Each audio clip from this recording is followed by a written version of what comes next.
ابراہیم 86 سال کی عمر میں بیٹا ملا، 86 برس کی عمر میں بیٹا ملا،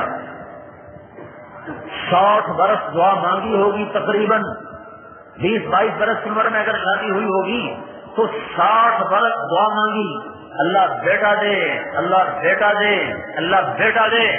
جب اللہ نے دے دیا تو پہلی قربانی یہ مانگی، نظروں سے جدا کر دے، آنکھوں سے کوشل کر دو۔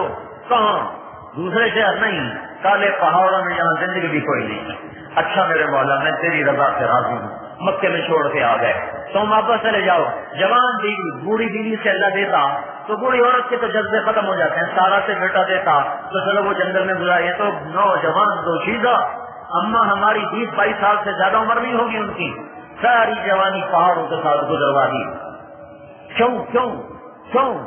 ہاں اللہ کی طرف بڑھنے والی راہوں میں یہ گھاٹیاں اس راستے کا زیور ہیں، یہ اس کا گہنا ہے، یہ اسی کا کنگن ہے، یہ اسی کی چوڑیاں ہیں، یہ اسی کا جھومر ہے، یہ اسی کا یہ سہرا ہے، یہ اسی کے پھول ہیں۔ جسے اللہ تک کی طرف بڑھنا ہے اسے اپنی خواہشوں کو قربان کرنا ہوگا۔ جدا کر دیا، جوان بیوی کو بٹھا دیا، بچے کو تڑپا دیا، رات کو بجلی چلی جائے، بچے بے قرار، عورتیں بے قرار، یا اپنی اماں کو تو دیکھو، ہماری ماں ہے حاجرہ، ساری امت کی ماں ہے، اپنی ماں کو تو دیکھو، ذرا 5000 سال پیچھے دیکھنے کی کوشش کرو، جہاں مکے کے کالے پہاڑ ہیں اور کالی رات ہے اور کالے پتھر ہیں اور کالا اندھیرا ہے، اور ایک تنہا ماں اپنے معصوم بچے کو گود میں لے کے بیٹھی ہوئی ہے، اوپر چاند بھی جھک جھک کے پریشان ہو کے دیکھ رہا ہے، یہ مائی کہاں سے آ گئی، کیوں آ گئی؟ ستارے حیران پریشان ہیں، مکے کے پہاڑ پگھل رہے ہیں، یہ کیا ہو رہا ہے؟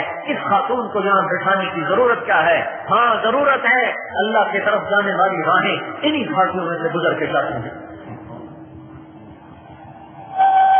میں گھر بیٹھ کے تقریریں کرتا، سب میرے لیے آسانی تھی، لوگوں کو تاریخیں دیتا جاتا، پھر گھر آ جاتا، پھر گھر آ جاتا۔ نہیں، اللہ نے یہ بات سمجھا دی ہے، یہ اللہ کے تعلق گھر بیٹھے ملنے کے سودے نہیں ہیں۔ 6 برس کی جدائیاں، ہائے اما حاجرہ پہ میں کبھی بہت مجھے رونا آتا ہے۔ ایک دفعہ میں صحیح میں دوڑ رہا تھا اور ایسے ان کی یاد میں آنکھ گر رہے تھے، واہ میرے مولا، یہاں تو نے ہماری ماں کو دوڑایا، بچہ تڑپ رہا ہے، بے قرار ہے اور وہاں سے دیکھا نہیں جا رہا اس کا مرنا۔ ان کا چلو دور ہو جاؤں، مرے تو میری آنکھوں کے سامنے تو نہ مرے۔ صفا پہ چڑھ گزرے، پتا ہے کوئی کچھ نہیں ہے، ایسی قسم تسلیوں کے لیے دائیں بائیں دیکھا، کوئی نظر نہیں آیا، پھر نیچے اتری، بچہ اوجھل ہوا، پھر دوڑ لگائی، منہ ٹھیک ادھر تھا، دوڑ ادھر تھی، اور حج نظر آنے لگا، پھر دوڑ ختم کر دی، پھر مروہ پہ چڑھی، پھر صفا پہ چڑھی، پھر مروہ پہ چڑھی، پھر صفا، پھر مروہ، پھر صفا، پھر مروہ۔ جب پھیپھڑے پھٹنے لگے، 7 چکر کے بعد کیا ہوا؟ پھیپھڑے پھٹنے لگے، نڈال ہو کے گر گئی کہ اب میں ادھر مر جاؤں وہ وہاں مر جائے۔ تو اللہ نے فوراً پانی کیوں نہ نکالا؟ یہ 7 چکر لگوائے، اسماعیل کی ایڑیاں رگڑوائیں، اس کو بلوایا، رلایا، اسے بھگایا، دونوں کو تڑپایا، پھر جا کے زمزم کا پانی نکالا۔ سوچو تو صحیح یہ کیا کہانی ہے؟ تو جی گھر بیٹھے اللہ نہیں مل رہا، تجھے ایسے بستر چپ کٹور پہنتے ہو، اللہ کا فضل ہے، ہم اتنے بے وقوف نہیں ہیں کہ ہم ایسے ہی بستر چپ کٹور پڑے، ہم ایسے دیوانے نہیں ہیں کہ ہم ایسے ہی سب بستر اٹھا کے بھاگ پڑے۔ دیوانہ وہ ہے جو گھر بیٹھے اللہ کو سمجھتا مجھے مل جائے گا، وہ دیوانہ ہے۔ یہ یوں ملنے کا سودا نہیں ہے، بسیار سفر باید کا پختہ شود خامے۔ لو بھائی ایک اور کہانی سنو، بچہ 6 سال 8 برس کا ہو گیا، وہاں سے باپ بغل میں چھری لے کے آ رہا ہے، ذبح کرنے جا رہا ہے، جاؤ اسماعیل کو ذبح کرو۔ واہ اچھا میرے مولا تیرا ہی تو دیا ہوا تھا، جاتا ہوں کرتا ہوں ذبح۔ لے کے چلے مینا کو آ رہے، چھری چھپائے ہوئے، شیطان سامنے آیا، اسماعیل کو یوں کیا، انہوں نے ابا کو بتایا، انہوں نے 7 کنکر مارے، وہ دھنس گیا، پھر آگے چلے، پھر نکلا، پھر یوں کیا، انہوں نے ابا کو بتایا، پھر 7 کنکر، پھر 7 کنکر، پھر بڑے شیطان کے دائیں طرف کھڑے ہو گئے۔ باپ بیٹے کے مکالمے کو مینا کے پہاڑ بھی کان لگا کے سننے لگے کہ باپ خلیل اللہ اپنے بیٹے اسماعیل کو 92 برس کی یا 94 برس کی عمر میں کہہ رہا ہے بیٹا مجھے حکم ہوگا تجھے ذبح کروں، تیری کیا رائے ہے؟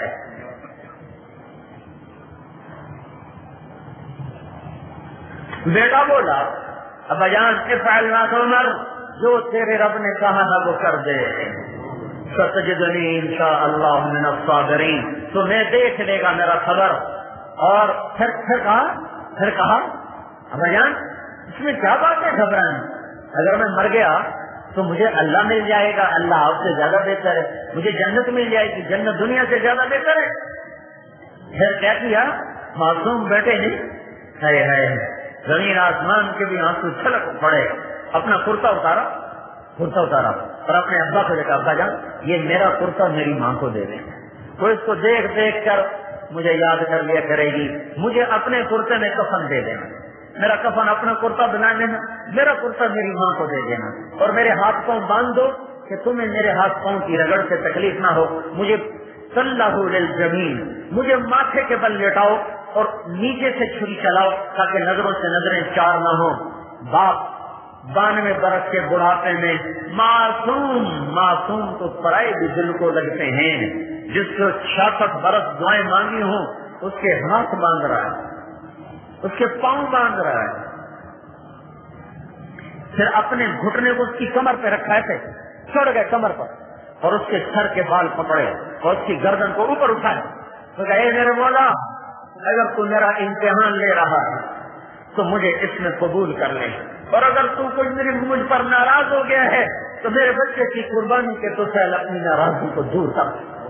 ابراہیم کی اس پکار نے آسمان کے فرشتے بھی چیخ پڑے، رونے لگے، آسمان کے فرشتوں نے چیخ و پکار، اور بوڑھے باپ نے کمر پہ گھٹنے رکھ بالوں کو کھینچ کر چھری چلا دی۔ یہ اس سے پہلے کہانی کم نے ختم کی، چھری چلوانے کے بعد کم کہا فلما اسلما وتلہ للجبین ونادیناہ ان یا ابراہیم قد صدقت الرؤیا انا کذلک نجزی المحسنین۔ جاؤ مینا کی وادی سے پوچھو یہاں کیا ہوا تھا۔ میرے بھائیو اپنے اللہ کو اپنا بنا لو، وہ تو پہلے ہی اپنائیت کا اظہار کر چکا ہے، اس کے بننے کے لیے ادھر سے دیر نہیں مجھ سے دیر ہے، میں دیر کر رہا ہوں، اس نے تو در بھی کھول دیے، بائیں کھول دی، راستے کی رکاوٹیں ہٹا دی، راہبر بھیجا، حاجی بھیجا، محمد الرسول اللہ صلی اللہ علیہ وسلم کی شکل میں، حاجی کامل، راہبر کامل، نبی کامل، رسول کامل، اخلاق کامل، علم کامل، شرافت کامل، حسن کامل، جمال کامل، نسب کامل، ہر چیز میں کہاں سے لفظ لاؤں آپ کی شان کو بیان کرنے کے لیے کہ میرے پاس کامل کے سوا لفظ کوئی نہیں، اور لفظ کامل بھی میرے نبی کے کمال کو بتانے سے عاجز ہے۔ ہاں لفظ شرافت اس کی شرافت نہ بتا سکے، لفظ کمال اس کا کمال نہ بتا سکے، لفظ عزت اس کی عزت نہ بتا سکے، لفظ علم اس کا علم نہ بتا سکے، الفاظ کی تعبیرات سے اوپر کھڑا ہوا ہے، وہ الفاظ کی تعبیرات سے بلند ہے، وہ الفاظ کے جامع میں نہیں آتا، تعبیرات میں تھماتا نہیں، الفاظ میں آتا نہیں، وہ اس سے اوپر ہے۔ اللہ جس کو حبیب بنائے اس کی میں کیا تعریف کر سکتا ہوں، اللہ جس سے حبیب بنائے اس کو میں کن الفاظ میں بیان کر سکتا ہوں، اللہ جس سے حبیب اللہ بنائے۔ ہاں ایک حسان گزرا ہے جو 2 بول بول گیا، اور وہ بھی میرے خیال میں نبی کی صحبت کے طفیل بول گیا۔ پوری دنیا کا نعتیہ کلام ایک طرف رکھ دو اور حسان کے 2 بول ایک طرف رکھ دو تو وہ 2 بول سب نعتیہ کلام سے حاوی ہیں۔ اور میرے منہ پہ آ جاتی بات، مجھے کہتے ہیں ہمارے ساتھی نہ کہا کرو، تب میں رہ نہیں سکتا، منہ پہ آ جاتی ہے۔ اللہ کے نبی کی نعت ہمارے ایمان کا حصہ ہے، ہمارے ایمان کا حصہ ہے، پر میں ہاتھ جوڑ کے محنت کرتا ہوں نعت خوانوں کو کہ گانے کی طرزوں پہ نعتیں نہ پڑا کرو، کیا ظلم کر رہے ہو، کیا تباہی پھیلا رہے ہو، جس میں آنسو بہانے تھے وہ کام کر رہے ہو۔ اتنی بڑی خطا، میرا جی تو چاہتا میں سخت لفظ بولوں، اتنی بڑی خطا، نبی کی تعریف اور فاحشہ عورتوں کے گانوں کی طرز پر، اور میں ان نادانوں کو کیا سمجھاؤں جو نیچے بیٹھ کے سبحان اللہ کہہ رہے تھے، اور تمہیں تو خود رونا چاہیے تھا اور ان کو پکڑ کے توبہ کرانی چاہیے۔ ظالم کیا کر رہا ہے، ظالم کیا کر رہا ہے، عقل ہی ماری گئی. ایسے گستاخ، ایسی گستاخی.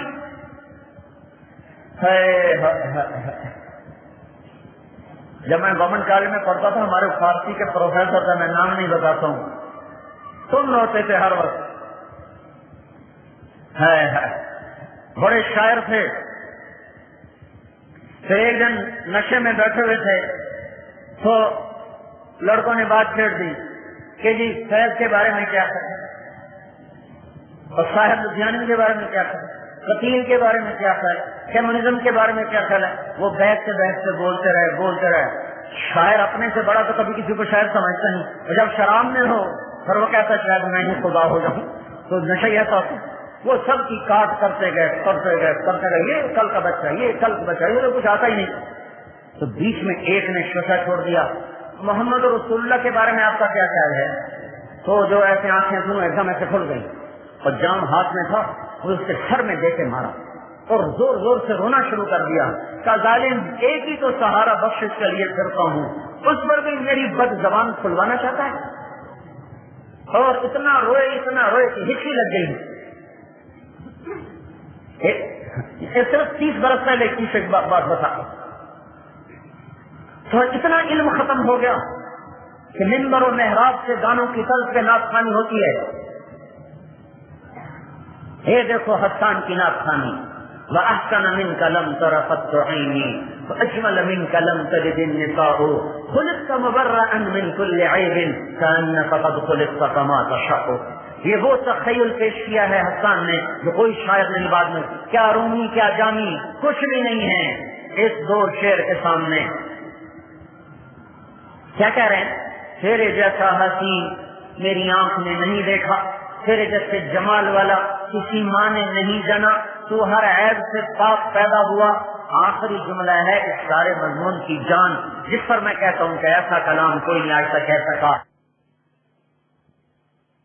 تیرا سراپا کیسے بناؤں، وہ کہتا نہ لمبا نہ چھوٹا. پھر میرے حبیب تیری آنکھیں کیسی بناؤں، وہ کہتا ادعج اشکل انجل احور اکحل ادب. وہ کہتا ماتھا کیسے بناؤں، وہ کہتا واسع الجبین. کہ تیرے بال کیسے بناؤں، کہتا رجل الشعر. کہ تیرا چہرہ کیسے بناؤں، کل قمر لیلۃ البدر. یہ میں آپ کا حلیہ ساتھ ساتھ بتا رہا ہوں کہ آپ کا حلیہ کیا تھا، 14ویں رات کے چاند کی طرح. آنکھیں کیسی تھی، ادعج موٹی کالی، انجل چمکدار، اشکل لمبی سرخ ڈوروں سے سجی ہوئی، اکحل سرمگی، اہدب لمبی دراز پلکوں کے ساتھ. ماتھا کیسا تھا، واسع الجبین. ناک کیسا تھا، اقنع العرنین اٹھا ہوا. بال کیسے تھے، رجل الشعر گھنگریالے. داڑھی کیسی تھی، گھنی فی لحیتہ کفافہ. آواز کیسی تھی، آواز میں جادو تھا. فی صوتہ سہل. گردن کیسی تھی، فی عنقہ سطع. گردن لمبی تھی، آواز میں جادو تھا، آواز جادو تھا. فی لحیتہ کفافہ. گھنی داڑھی تھی اور آنکھیں موٹی تھیں اور ماتھا کشادہ تھا اور مشرف الوجنتین. اور آپ کے یہ گال سرخ گلابی چمکتے تھے. سہل الخدین، نہ باہر نکلے ہوئے نہ اندر پچھے ہوئے، برابر تھے.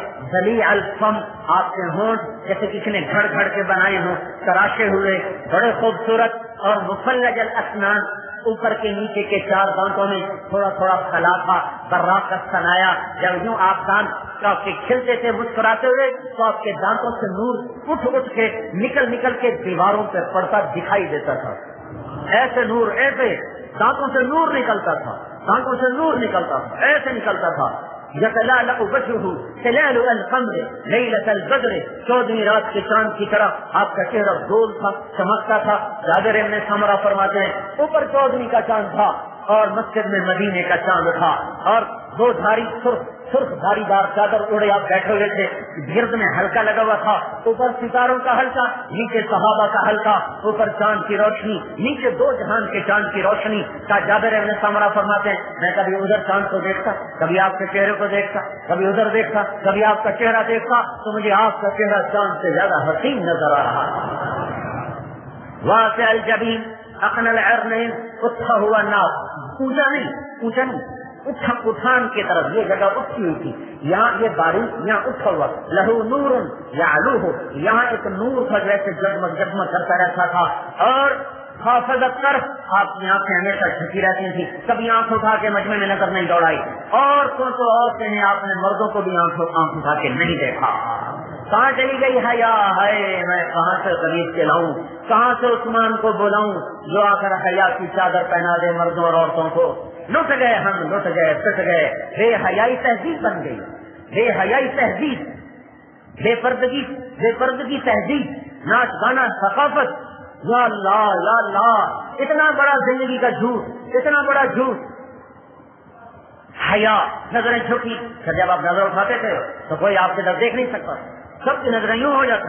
حضرت حسن کا چہرہ حضور کے مشابہ تھا، کمر تک حضور کے مشابہ تھے، کمر سے پاؤں تک حضرت علی کے مشابہ تھے. امام حسین سر سے لے کر کمر تک حضرت علی کے مشابہ تھے، کمر سے لے کر پاؤں تک حضرت محمد صلی اللہ تعالی علیہ وسلم کے مشابہ. اس لیے آپ کبھی کبھی فرماتے حسن میرا بیٹا ہے، حسین علی کا بیٹا ہے. حسن میرا بیٹا ہے، حسین علی کا بیٹا ہے. یہ حسن و جمال اللہ نے کأنک قد خلقت کما تشاء، درمیانہ قد، نہ لمبا نہ چھوٹا، طویل الذنبین، بازو لمبے تھے، حائل الاطراف، انگلیاں سیدھی اور لمبی تھی، رہبر راہا، یہ ہتھیلی کشادہ کی، شطن الکفین والقدمین، ادھر اور ادھر ہتھیلیوں کے اوپر گوشت پر تھا، گوشت آپ کا پر تھا. سب القصد، آپ کا قد سیدھا تھا، لمبا اور سیدھا تھا. معتدل الخلق، باطناً متماسکاً مضبوط تھا، معتدل تھا، کافی چوڑی تھی. عریض الصدر، ضخم القرادیس، یہ جوڑ بھاری تھے، وزنی تھے، جو مرد کی شان ہوتی ہے، مرد کی جو شان ہوتی ہے. دقیق المسربہ، سینے پہ بالوں کی ایک باریک تار تھی، ایک دھار تھی جو سینے کے درمیان سے چل کر ناف پہ آ کے ختم ہو جاتی تھی. باقی سارا جسم بالوں سے صاف تھا اور پاک تھا. سواء البطن والصدر، آپ کا سینہ اور پیٹ برابر تھا. ہماری طرح نہیں پیٹ ادھر جائے، پیٹ بھی ادھر جائے، پیٹ ادھر میں ادھر. چلو میں اپنے آپ کو کہوں تاکہ شیخ ناراض نہ ہو جائے، پیٹ ادھر میں ادھر. ایسا ہمارا نبی نہیں تھا. سواء البطن والصدر، آپ کا سینہ اور پیٹ برابر تھا. اور آپ کا ایک معجزہ تھا، آپ کا قد درمیانہ، نہ لمبا نہ چھوٹا، لیکن آپ کے برابر میں کوئی 10 فٹ کا آدمی بھی آ کے کھڑا ہو جاتا تو آپ کا قد اس سے اونچا ہو جاتا، اس کا نیچا ہو جاتا. حضرت عباس گھر کے آدمی، اہل بیت کے آدمی، حضرت عباس، ان کا قد 10 فٹ سے کم نہیں تھا، کیونکہ ان کے بارے میں آتا ہے جب وہ گھوڑے پر بیٹھتے تھے تو ان کے پاؤں زمین پہ لگتے تھے، پاؤں زمین پر. 10 فٹ سے کم تو نہیں تھے. جب کبھی ہمارے نبی کے ساتھ ہوتے تو ہمارے نبی کا سر اونچا، عباس کا نیچا. اسے ایک دفعہ کسی نے پوچھا عباس سے، انت اکبر ام رسول اللہ، آپ بڑے ہیں کہ اللہ کے رسول؟ انہوں نے کہا رسول اللہ اکبر وانا احسن، بڑا تو اللہ کا رسول ہے، البتہ عمر میری زیادہ ہے. بڑا تو اللہ کا رسول ہے، عمر میری زیادہ ہے. اس نے پوچھا یہی تھا کہ آپ میں سے عمر کس کی زیادہ ہے، لیکن اس نے لفظ اکبر استعمال کیا. سبحان اللہ، کیا ادب تھا، کیا ادب تھا. ایک دن کہنے کے یا رسول اللہ، عباس کہنے مجھے پتا تھا آپ کی بڑی اونچی شان ہوگی جب آپ ماں کے پنگوڑے میں تھے، اپنے بچپن کے پنگوڑے میں تھے. آپ نے کہا وہ کیسے؟ کہ ایک دفعہ آپ لیٹے ہوئے تھے چارپائی پر اور آپ ایسے سیدھے سے اوپر چاند تھا تو آپ جیسے بچہ حرکتیں کرتا ہے، ہاتھ پاؤں مارتا ہے. تو میں نے کیا دیکھا حیرتناک منظر کہ آپ ہاتھ یوں کرتے تو چاند یوں ہو جاتا، آپ یوں کرتے چاند یوں ہو جاتا. آپ کے ہاتھوں کی حرکت سے چاند ایسے ایسے ایسے ایسے رقص کر رہا تھا. تو آپ نے فرمایا اصل میں چاند مجھ سے باتیں کرتا تھا، مجھے کہانیاں سناتا تھا، یحاکینی، کہانیاں سناتا تھا، مجھے رونے سے روکے رکھا تھا. جس کو چاند لوریاں دے اسی کے طریقے گجرا والے کے لوگ چھوڑ دیں. کیا بڑا ظلم و ستم ہے. سنت کی کوئی بات نہیں، سنت کی کوئی بات نہیں. عجیب بات. سیاستدانوں سے پوچھو ایک ووٹ کی کوئی بات ہے کہ نہیں ہے. اللہ کا فضل، مجھے اکثر اپنے نوجوان نسل آ رہے ہیں، ان سے پوچھو ایک نمبر کی کوئی بات ہے کہ نہیں ہے. ایک نمبر کی کمی بیشی سے فیل ہوتے کہ نہیں ہوتے. ایک ووٹ کی کمی جاتی سے ہارتے ہیں کہ نہیں ہارتے. وہ سوچ لو کہیں ایک سنت کی وجہ سے قیامت کی بازی نہ ہار جاؤ، کہیں قیامت کی بازی نہ ہار جائیں. ایسا حسین، ایسے جمال والا، ایسے کمال والا، وسیم قسیم. ام مابت کی سنو، ام مابت کی سنو. جب آپ ہجرت میں تھے، ہجرت میں تو ایک خیمے پر آپ اترے ابوا کے قریب، تو وہاں بھوک لگی. ایک عورت کا خیمہ تھا، سامنا کوئی کھانا تھا، کچھ نہیں بیٹھا. کہ یہ بکری کس میں دودھ نہیں تھا، ادھر لاؤ. بکری کو قریب کیا آپ نے اس پر ایسے جو ہاتھ پھیرا سارا دودھ بھر گیا اور دوہا اما کے سارے برتن بھر کے دے دیے، پھر خود پیا، ابو بکر کو پلایا، عبداللہ جو ساتھی تھے ان کو پلایا اور آگے چل دیے۔ کھانے لایا، ارے ارے یہ دودھ کون سے آیا؟ ایک خوبصورت جوان آیا تھا، اس کے ہاتھوں کی برکت سے یہ تھنوں میں دودھ اتر آیا۔ تب وہ کون تھا مجھے بتاؤ تو صحیح، کون تھا؟ میں نے کہا میں تمہیں کیا بتاؤں، رأيت رجلا ظاهر الوضاء أبلج الوجه لم تعبه خجلة لم تجر به ثقلة وسيم قصيم في عينيه دعج في أشفاره وقت في صوته سحل في عنقه سطع في لحيته كفافة سبحان الله إن سكت فعليه الوقار إن تكلم فعلاه البهاء انظروا الثلاثة أشملهم وأبهاهم من بعيد أحسنهم وأهلاهم من قريب وسيم قصيم۔ وہ بولی ایسا بولی، وہ بڑھیا، وہ اما، وہ ان پڑھ، ایسا اللہ کے نبی کا حلیہ بیان کر گئی۔ آج تک بڑے بڑے ادیب ان کے قلم کانپنے لگتے ہیں ان کا ترجمہ کرتے ہوئے۔ اما تھکا گئی ساری دنیا کے علماء کو۔ ہے لیکن میں تمہیں کیا بتاؤں میں نے کیا دیکھا، میں تمہیں کیسے بتاؤں میں نے کیا دیکھا، جمال دیکھا، کمال دیکھا، خوبصورت شرافہ دیکھا، نہ موٹا تھا نہ پتلا تھا، اور ظاہر چمکتا رنگ تھا، ہاتھ ستھرا تھا۔ ہاں بھائی، میلا رہنا کوئی بزرگی نہیں، میلا رہنا کوئی بزرگی نہیں، میلا کچیلا رہنا کوئی بزرگی نہیں۔ ہمارا نبی ہمیشہ صاف ستھرا رہتا تھا، کپڑے میں پیوند ہوتا تھا، میل نہیں ہوتی تھی، کپڑے میں پیوند ہوتا میل نہیں ہوتی، جوتی ٹوٹی ہوئی ہوتی تھی اور اس پر گند نہیں ہوتا تھا۔ ظاہر الوضاء ابلج الوجه وسیم قصیم، نہ موٹا نہ پتلا۔ وسیم کسے کہتے ہیں؟ جس کو جتنی دفعہ دیکھو پہلے سے زیادہ حسین نظر آئے۔ وسیم جب دیکھا پہلے سے زیادہ خوبصورت، پھر دیکھا پھر زیادہ، پھر دیکھا پھر زیادہ، پھر دیکھا پھر زیادہ، جسے جتنا دیکھو پہلے سے حسن بڑھ جائے، یہ وسیم ہوتا ہے۔ اور قصیم تھا، قصیم کسے کہتے ہیں؟ جس کو جدھر سے دیکھو ادھر سے خوبصورت نظر آئے، جدھر سے دیکھو ادھر سے خوبصورت نظر آئے۔ یہ ہے وہ رہبر، وہ ہادی، وہ کامل، وہ اکمل، وہ طاہر، وہ طہور، جس کی نظر پڑی ایک ولید کے بیٹے پر تو سیف اللہ بن گیا، خطاب کے بیٹے پر تو فاروق بن گیا، ابو طالب کے بیٹے پر تو اسد اللہ بن گیا، اور ابو قحافہ کے بیٹے پر تو وہ صدیق بن گیا، اور عفان کے بیٹے پر تو ذوالنورین بن گیا، حسن حسین پر پڑی تو جنت کے سردار بن گئے، فاطمہ پر پڑی تو جنت کی عورتوں کی سردار بن گئی، ابو عبیدہ پہ پڑی تو امین بن گیا، عبد الرحمان پہ پڑی تو رحمان کا تاجر بن گیا، صحابہ پہ پڑی تو سب کو رضی اللہ عنہ کا خطاب مل گیا۔ کہتا جی سنت کی کوئی بات نہیں، کر لو تو ٹھیک ہے، نہ کرو تو گناہ، تو کوئی مفتی بھی خود بن گیا۔ میں تو 32 سال ہو گئے پڑھتے ہوئے، فتویٰ دینے کی ہمت نہیں ہوتی، یہ مفت کے مفتی بنے بیٹھے، گجرا والے کے سیر پائے کھا کے فتوے دے رہے، اوپر سے نان کھاتے ہیں، اوپر سے لٹی پیتے ہیں، سبحان اللہ۔ پھر ان کا فتویٰ غلط نہیں ہوگا تو اور کیا ہوگا؟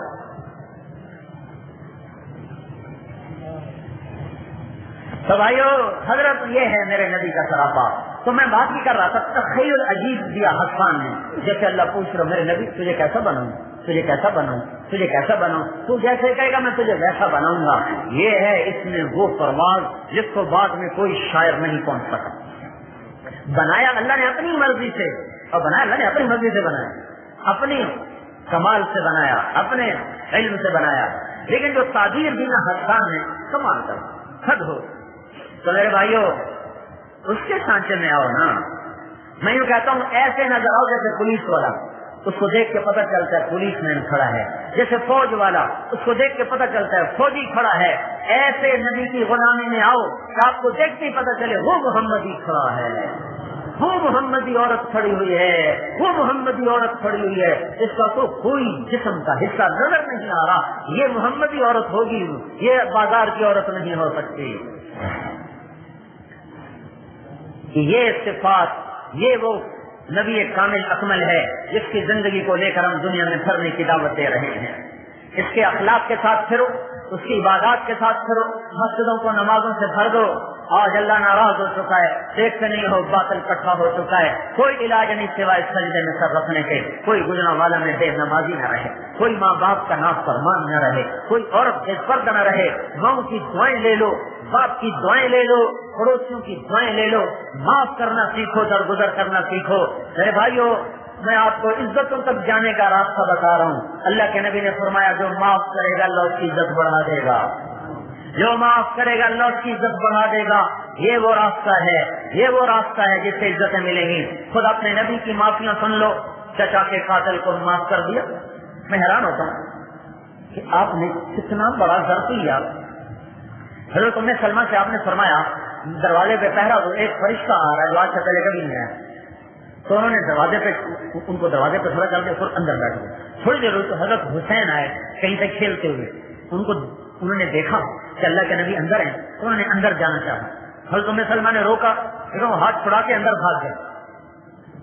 اندر چلے. تو تھوڑی دیر بعد اندر سے رونے کی آواز آئی.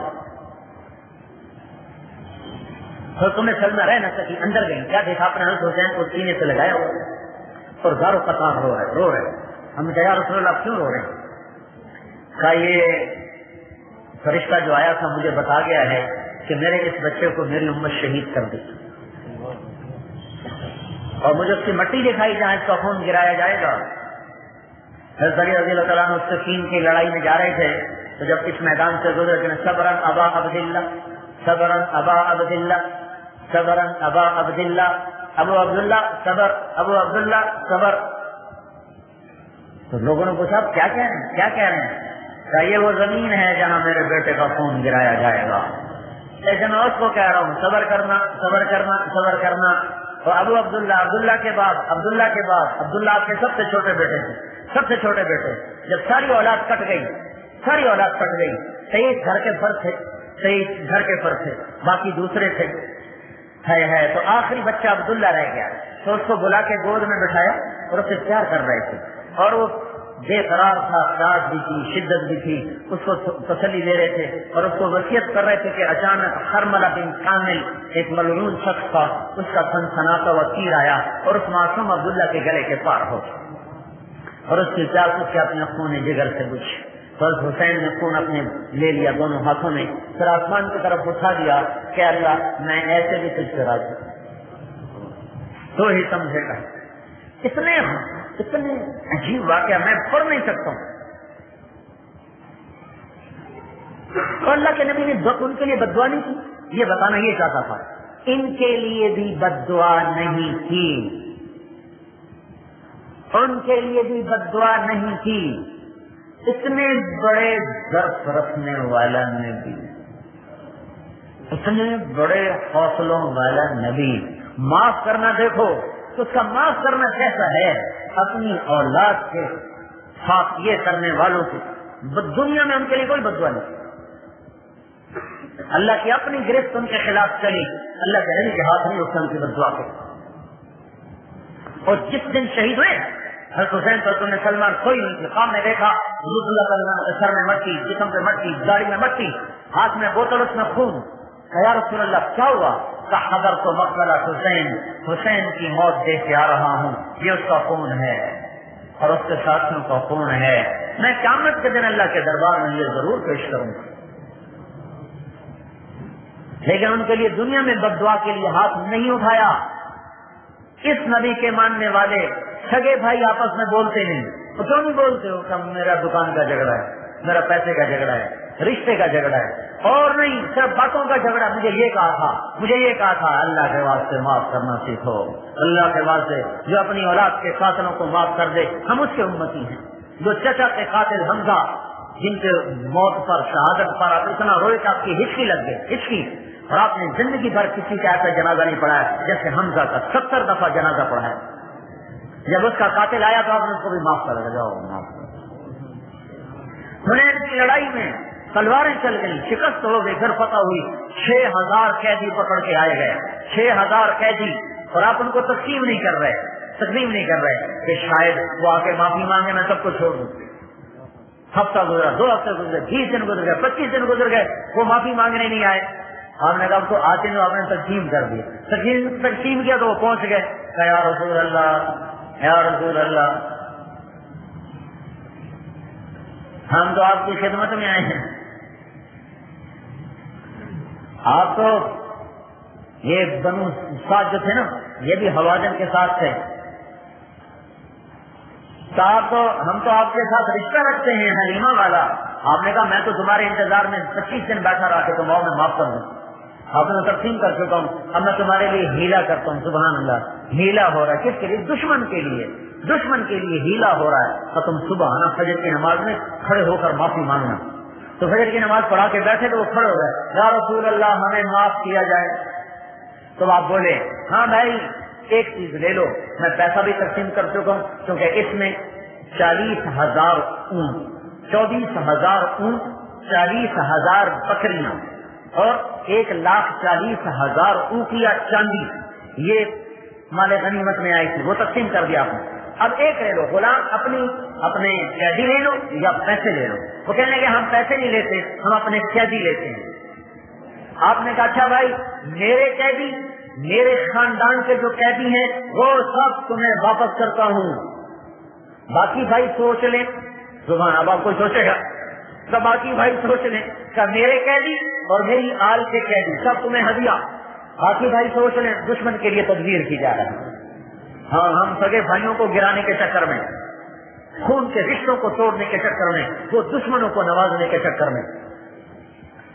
تو سارے صحابہ نے کہا یا رسول اللہ آپ نے آزاد کیا، ہم بھی آزاد کر. 3 سردار اڑ گئے، وہ نئے نئے مسلمان میں سے، عیینہ بن حصن الفزاری، اقرع بن حابس، عباس بن مرداس السلمی. انہوں نے کہا ہم نے آج تک کوئی لڑائی ایسی نہیں لڑی کہ لڑنے کے بعد پھر قیدی واپس کر دیں، ہم نہیں واپس کریں گے. سبحان اللہ، آپ نے یہ نہیں کہا گستاخ رسول ہیں. ہے منظور ہے. بعد میں یہی لوگ جو آج اتنے کر رہے تھے، یہی لوگ جب اللہ تعالیٰ نے ان کے ایمان کو پکا کیا تو پھر انہوں نے قادسیہ کی جنگ میں وہ جوہر دکھائے کہ بہادری بھی آفرین پکار اٹھی تھی. یہ وہ لوگ بعد میں تو آپ نے کہا بھائی 6 اونٹ ٹھیک ہے گج منظور ہے، ہم کہا ان کو 6 اونٹ دے دو، قیدی دے دو. 6,000 قیدی چھڑوا جو ان کے پاس تھے وہ چھڑوا لیے، جو اوروں کے پاس تھے وہ آزاد ہو گئے. 6,000 قیدیوں کو آزاد کر دینا بھی بہت بڑی بات تھی. آپ نے کہا اب سب کو میری طرف سے ایک ایک جوڑا تحفہ دیا جائے. جب اتنا کچھ کر دیا انہوں نے کہا بس ہمیں اپنی غلامی میں لے لیا جائے. ہم نے کہا لا الہ الا اللہ محمد الرسول اللہ، سارا قبیلہ مسلمان ہو گیا. میرے بھائیوں، حضرت محمد صلی اللہ تبارک و تعالی علیہ وسلم کی مبارک زندگی، مبارک اخلاق، ان کو لے کر دنیا میں پھرو اور اس کو لے کر پھیلاؤ. یہ وہ مبارک زندگی ہے، جب زندہ ہوگی تو اسلام بھی زندہ ہوگا. یہ مٹ گئے تو سب کچھ مٹ گیا. یہ تقریروں کا مسئلہ نہیں ہے، یہ تو کندھے پہ بستر اٹھانے کا مسئلہ ہے، یہ گھر چھوڑنے کا مسئلہ ہے، در در پھرنے کا مسئلہ ہے. پھرو گے اللہ تعالیٰ دنیا اور آخرت کی عزتیں تمہیں عطا فرمائے گا. اور یہ کوئی تبلیغ تو پر احسان نہیں، اللہ کے پیغام کو دنیا میں پہنچانا ہمارے ذمے ہے. ہم نے اللہ کے نبی کو آخری نبی مانا ہے، اس کے طفیل ہمیں دنیا میں اس کا پیغام پہنچانا ذمہ لگا ہے. اب بولو کون اس کے لیے تیار؟ کہ بھائی جتنے بھی آپ جہاں سے آئے ہیں نماز نہ چھوڑیں، یہ آخری درجہ ہے، نماز نہ چھوڑیں. اس کے لیے تو ارادہ کرتے ہیں نا. اللہ کو منانے کا بہت خوبصورت عمل ہے نماز. نماز سے اپنے آپ کو پکا کرو. انشاءاللہ نماز، سجدے میں سر رکھنا، یہ وہ عمل ہے جو انسان کو اللہ کے قریب کر دیتا. اور فرض نماز کا ایک سجدہ، فرض نماز کا ایک سجدہ. قیامت تک انسان نفلی سجدے میں پڑا رہے تو فرض نماز کے ایک سجدے کے برابر نہیں ہو سکتا. فرض نماز کا ایک سجدہ. بھائی گجرا والا میں کوئی بے نمازی نہ رہے. جتنے آپ میں بیٹھے ہیں دکاندار، وہ یہ نیت کرو کہ نماز پر دکانیں بند کر دیں، دکان بند کر کے نماز پڑھیں گے. تو کون ہی انشاءاللہ دکان بند کرے گا نماز کے لیے؟ بھائی نماز سے دکان بند ہو جائے، بازار بند ہو جائے. آپ یہ جو تاجر لوگ ہیں نا ہڑتالیں کرواتے ہیں، ہڑتال کرو بھائی. میں کہتا ہوں نماز کے لیے ہڑتال کرو تاکہ کچھ فائدہ بھی ہو. نا ہڑتال کرنے کا فائدہ تو ہوتا نہیں. تو بھائی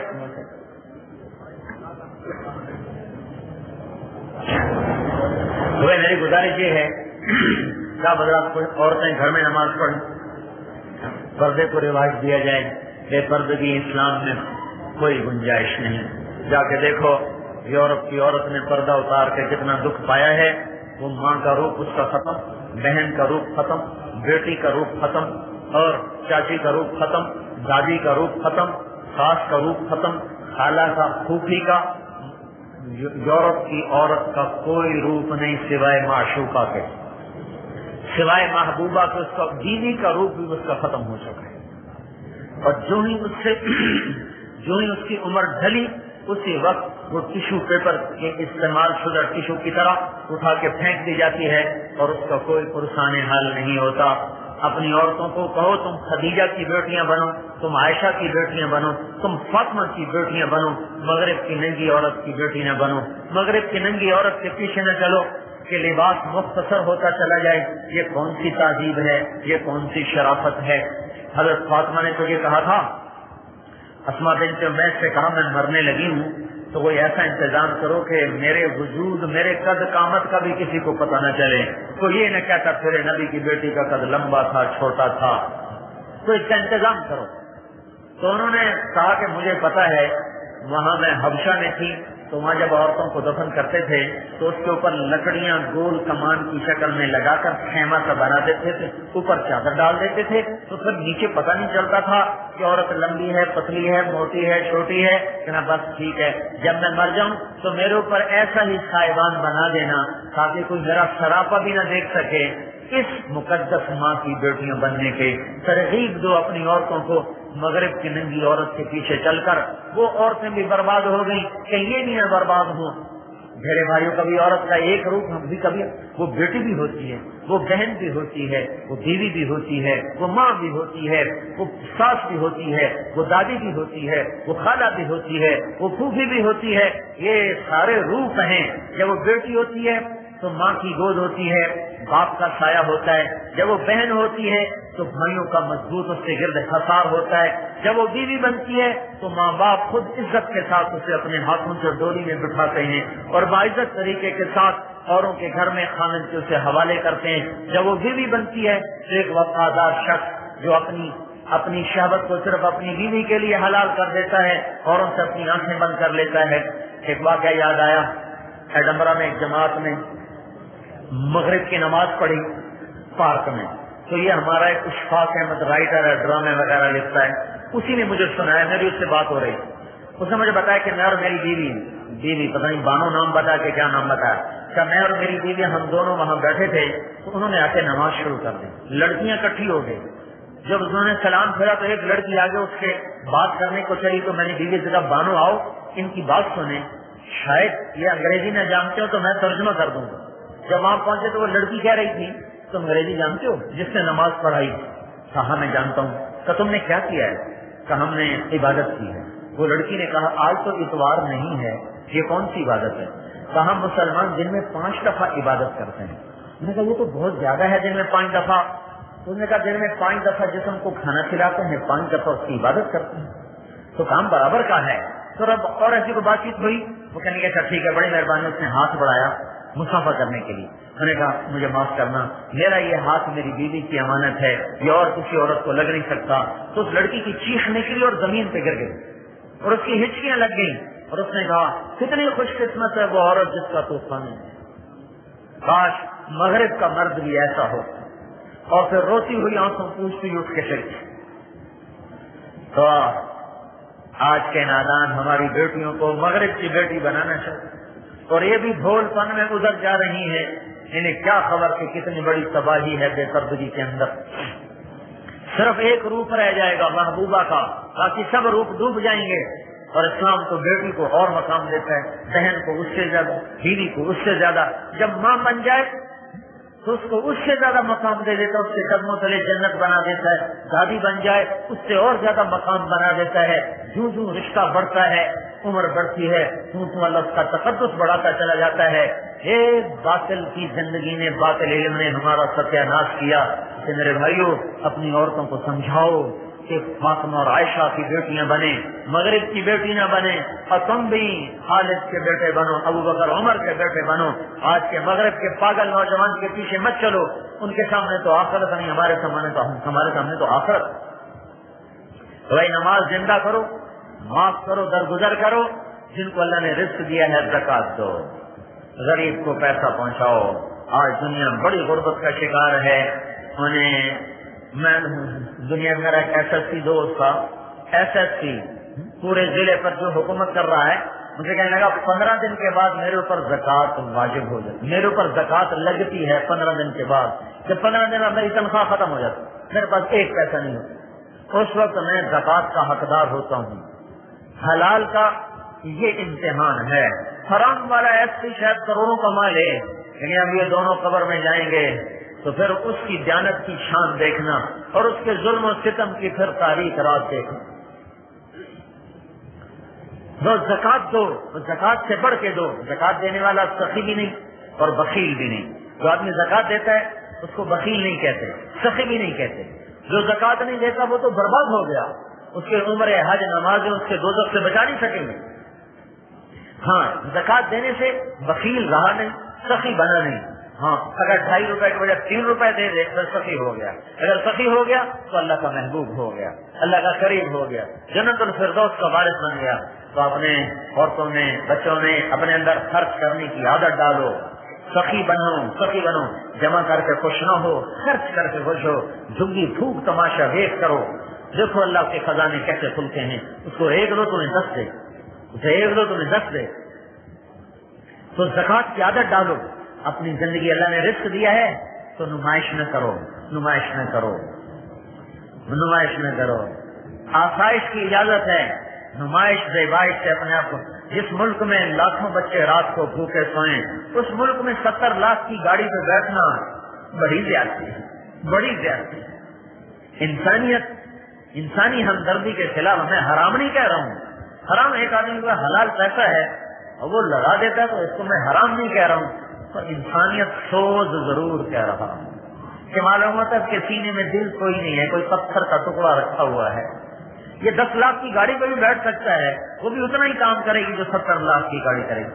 اگر اس کو اتنا ہی شوق ہے، یہ 60 لاکھ کسی غریبوں میں تقسیم کر دے، کتنی بیٹیوں کے ہاتھ پیلے ہو جائیں، کتنے بیماروں کے علاج ہو جائیں گے۔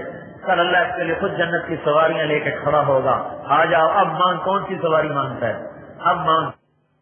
گھروں کو چھوڑ جانا ہے، ان پہ ایسا پیسہ نہ لگاؤ کہ عبرت کا نشان بنے، آ کے بیٹھے بھی نہ تھے کہ نکالے بھی گئے۔ سہولت کی اجازت، آسائش کی اجازت، یہ بھائی جو کر لے اس کا بھلا۔ تو زکات تو دو، چلو کم از کم درجہ ہے، زکات تو دو، زکات تو دو۔ اللہ کے نام پہ لٹانا سیکھو، اللہ اور دے گا، اور دے گا، اور دے گا۔ کرو گے نا بھائی؟ اب دوسری گزارش یہ ہے، مجھے 3 دن ہو گئے مسافر کرتا، مجھے ویسے ہی ہاتھ میں درد رہتا ہے، اور جو آنے والے بیچارے اپنی محبت میں کتنے زور سے ہاتھ دباتا ہے، کوئی ایک دم آ کے مجھے لگتا ہے تو مجھے کل سے میرا سارا ہاتھ درد کر رہا ہے۔ پھر جب آپ ایک دوسرے پر گرتے ہیں تو آپ بھی ایک دوسرے کی بے احترامی کرتے ہیں، اور میرا بھی حال یہ کہ پورے ہاتھ میں درد چل رہا ہے، یہ ساری ہڈیاں درد کر رہی ہیں۔ آنے والے نے اپنی محبت میں آنا ہوتا، میں کھڑا تھا رائن میں، ایک پٹھان گزرا، میں غلطی سے پوچھ بیٹھا، بھائی السلام علیکم، خیریت ہے، کیا حال ہے، کہاں سے آئے؟ ان کا میرا یہ نام ہے، فلانا خان قطر سے آیا ہے۔ اسے کہنے لگا تمہارا کیا نام ہے؟ میں نے کہا طارق جمیل۔ کہنے لگا وہ کیسٹ والا؟ میں نے کہا کیسٹ والا۔ اس نے جو مجھے پکڑا، میں نے میری ہڈی نہیں توڑ دی پسینے میں۔ ہاں بھائی محبت ہے، اللہ میں تو خرید سکتا ہوں، ساری دنیا سونا بنا کے لٹا دوں، میں یہ محبت نہیں خرید سکتا، یہ تو اللہ دل میں ڈالتا۔ ٹھیک ہے بھائی، جس سے محبت کرو اس کی رعایت بھی تو کرو۔ اب کئی ہزار آدمیوں سے کل سے میرا مسافہ ہو، اب یہ سر ہاتھ میرا درد کر رہا ہے، تو برائے مہربانی میں نے بیٹھ کر بھی سلام کیا تھا، تو پہلے سلام کرتا ہوں تاکہ یہی سلام ہو جائے، مسافہ آج مجھے معاف کر دینا، آپ کا بڑا احسان ہوگا، ٹھیک ہے نا جی؟ السلام علیکم۔ کیا کردہ علمی کیسٹ گھر، کیسٹ اور سی ڈی ملنے کا پتہ نوٹ فرما لے۔ علمی کیسٹ گھر، دکان نمبر 5، فاطمہ پلازا، نجد تبلیغی مرکز، مدنی مسجد، بدل be area, Karachi. Phone number 63700813 یا علمی کیسٹ گھر، الفرقان مارکیٹ، بالمقابل جہانگیر پارک، مسجد صالح، دکان نمبر 4B، پریری اسٹریٹ، صدر، کراچی۔ Phone number 72370887